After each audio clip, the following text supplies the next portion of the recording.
নমস্কার বন্ধুরা, welcome to সম্পাস kitchen. গরমকালে আমাদের যেমন রান্না করতেও ভালো লাগে না, তেমনি অনেক সময় খেতেও ভালো লাগে না। হয়তো মুখে রুচি থাকে না, শরীরটাও মাঝে মাঝে খারাপ করে। সেই রকম দিনগুলোর জন্য আমি আজকে একটা রেসিপি নিয়ে হাজির হয়েছি। এই রেসিপিটা আমরা সকালের ব্রেকফাস্টে সার্ভ করতে পারবো যদি আগের দিনের বাসি ভাত থেকে যায়, অথবা দুপুরবেলাতেও সার্ভ করতে পারবো লাঞ্চে। দই ভাত রেসিপি বা কার্ড রাইস। আমরা ছোটবেলা থেকে দই ভাত খেতাম, দই দিয়ে, চিনি দিয়ে, নুন দিয়ে, ভাত দিয়ে মেখে খেয়ে নিতাম। কিন্তু এটা কিন্তু সেই দই ভাত নয়, এটা কিন্তু একটা সুন্দর রেসিপি, সাউথ ইন্ডিয়ান স্টাইলে দই ভাত বা কার্ড রাইস রেসিপি। আপনারা দেখবেন এটা গরমকালে খেতেও যেমন ভালো লাগবে, শরীরও ঠান্ডা থাকবে। তাহলে চলুন শুরু করি। একটা বড় সাইজের বোল নিয়ে নিয়েছি কার্ড রাইস তৈরি করার জন্য। আর ভাত লাগবে, সেটা তো আমরা গরম গরম ভাতও করতে পারি, আবার লেফট ওভার রাইস দিয়ে, মানে আগের দিন রাতের থাকা ভাত থাকলেও কিন্তু সেটা দিয়ে আমরা পরের দিন এই কার্ড রাইসটা তৈরি করতে পারি। আমি এখানে নিয়ে নিয়েছি টক দই 200 গ্রাম, 1 কাপ দই হয়েছে। সবার প্রথমে দইটা নিয়ে নিলাম এই বোলের মধ্যে। দইয়ের মধ্যে দিয়ে দিচ্ছি হাফ টিস্পুন পরিমাণে নুন। এই দইটা কিন্তু ঘরে পাতা দই হলে সব থেকে ভালো হয়, তবে সবসময় যেহেতু ঘরে পাতা দই আমাদের থাকে না, তাই আমরা বাজার থেকে কিনে আনা টক দই দিয়েও এই কাজটা করতে পারি। দিয়ে দেব 1/4 টিস্পুন জিরের গুঁড়ো। জিরের গুঁড়োটা কিন্তু ভাজা জিরের গুঁড়ো আমি নিয়েছি এখানে, কাঁচা জিরের গুঁড়ো কিন্তু ব্যবহার করা যাবে না। দইয়ের মধ্যে দিয়ে দিচ্ছি হাফ টিস্পুন চিনি। এবারে দইয়ের মধ্যে ভালো করে এই নুন, চিনি আর জিরের গুঁড়োটাকে মিক্স করে নিতে হবে। দইটা যদি খুব ঘন হয় তাহলে কিন্তু দইয়ের মধ্যে সামান্য একটু জল অ্যাড করে একটু পাতলা করে নিতে হবে।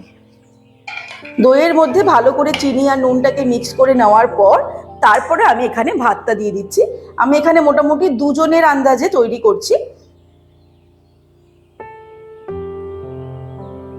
ভাতটা দেওয়ার পরে ভালো করে দই আর ভাতটাকে মিক্স করে নেব। এটা আমাদের ফার্স্ট স্টেপের কাজ হয়ে গেল। তারপরে আমরা চলে যাব পরের স্টেপে।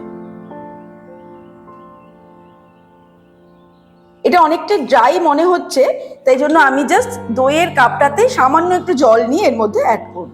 দইয়ের কাপটা ধুয়ে আমি খুব অল্প পরিমাণে কিন্তু এর মধ্যে জলটা দিলাম, ভালো করে মিক্স করে নিলাম। এই কার্ড রাইস বা দই ভাত কিন্তু আমরা যখন বাইরে কোথাও যাই তখন কিন্তু এটাকে ট্রেনে বা গাড়িতে খাওয়ার জন্য নিয়ে যেতে পারি। এটা কিন্তু বেশ খানিকক্ষণ সময় ধরে ভালো থাকে। ফার্স্ট স্টেপের কাজটা আমাদের শেষ হয়ে গেল, এবারে আমরা চলে যাব পরবর্তী স্টেপ। এবারে সেকেন্ড স্টেপে আমি একটা কড়াই গরম করে তার মধ্যে দিয়ে দেব সর্ষের তেল। 1 টেবিল স্পুন মতো সর্ষের তেল দেব। তেলটাকে ভালো মতো গরম করে নেব। তারপর ফ্লেমটাকে মিডিয়াম টু লোতে করে এর মধ্যে ফোড়ন দিয়ে দিচ্ছি শুকনো লঙ্কা। যেহেতু শুকনো লঙ্কা দুটো ছোট তাই দুটো দিলাম, নাহলে একটা বড় সাইজের হলে ভাগ করে দিতাম। হাফ টিস্পুন সর্ষে, 1 টিস্পুন বিউলির ডাল। ফ্লেমটা কিন্তু একদম লো, মিডিয়াম টু লোতে রেখেছি। কয়েকটা কারি পাতা আর দিয়ে দিচ্ছি কাঁচা লঙ্কা কুচি। এখানে আমি একটা কাঁচা লঙ্কা বড় সাইজের কুচিয়ে নিয়েছি। এবারে ফোড়নটাকে জাস্ট ফ্রাই করে নেব 10 থেকে 15 সেকেন্ড। একটা সুন্দর সুগন্ধ বেরোনো শুরু হয়েছে, এই সময়ে আমি ওভেনটাকে অফ করে দিচ্ছি। এবার এই ফোড়নটা আমরা কার্ড রাইসে অ্যাড করব। এই কার্ড রাইসে অনেক সময় কুচানো কাঁচা পেঁয়াজ বা একটু ক্যাপসিকাম কুচি এগুলো ব্যবহার করা হয়, তবে আমরা যদি চাই যে ট্রাভেলে এটাকে নিয়ে যাব একটু বেশিক্ষণ ধরে ভালো রাখার জন্য, তাহলে কিন্তু এর মধ্যে আর কোনো সবজি কিছু না ব্যবহার করে শুধুমাত্র এরকম ভাবে নিলেই এটা বেশিক্ষণ ভালো থাকবে। এটা খেতেও টেস্টি, তবে আপনারা যদি বাড়িতে বানিয়ে বাড়িতেই খেয়ে দিতে চান তাহলে কিন্তু তার মধ্যে একটু কাঁচা পেঁয়াজ অথবা একটু ভেজিটেবলস কিছু অ্যাড করতে পারেন। ব্যাস, এবারে আমাদের এটাকেই সার্ভ করতে হবে। এটা কিন্তু ঠান্ডা গরমের কোনো ব্যাপার নেই, নর্মালি ঠান্ডা ঠান্ডাই ইউজ করা হয়, মানে রুম টেম্পারেচারে রেখে। গরম গরম যে ইউজ করতে হবে বা গরম গরম সার্ভ করতে হবে সেরকম কোনো ব্যাপার নেই। ব্যাস, তৈরি হয়ে গেল কার্ড রাইস বা দই ভাত। আমাদের বাঙালিদের দই ভাত কিন্তু নয়, এটা কিন্তু সাউথ ইন্ডিয়ান স্টাইলে দই ভাত। তবে গরমে এটা খাওয়া যেমন উপকারী, আবার যেটা বললাম যে বাইরে বেড়াতে গেলেও কিন্তু এটা আমরা সঙ্গে প্যাক করে নিয়ে যেতে পারি, বেশ খানিকক্ষণ ভালো থাকবে। আজকে রেসিপিটা ভালো লাগে, রেসিপিটাকে লাইক করতে আর শেয়ার করতে ভুলবেন না।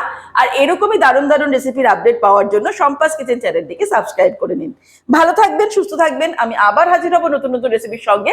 নমস্কার।